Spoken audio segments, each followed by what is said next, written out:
World of Warfare presents the Battle of Shiloh. For the 6 months leading up to April of 1862, Union troops had successfully swept up the Tennessee and Cumberland rivers, taking control of Kentucky and much of Tennessee, including the state capital at Nashville. Following General Ulysses S. Grant's February victories at Fort Henry and Fort Donelson, Confederate General Albert Sidney Johnston's 45,000-man army slowly reassembled at Corinth, Mississippi, which soon became the focused objective of Grant's 42,000-man army and General Don Carlos Buell's 20,000-man force. Seeing the writing on the wall, Johnston chose a surprise attack before Grant and Buell could unify their forces.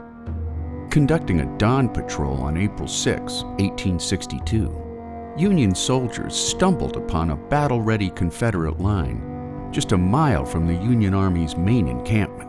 And when Johnston's men attacked, the disoriented Bluecoats were driven back toward Shiloh Church.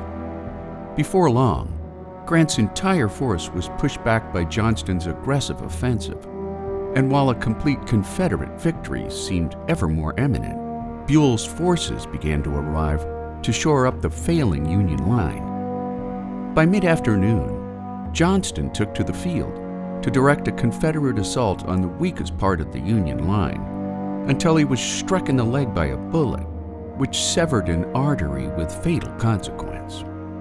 By the end of the American Civil War, Johnston's death gained him the dubious distinction as the highest-ranking general on either side killed during the bloodiest conflict in American history.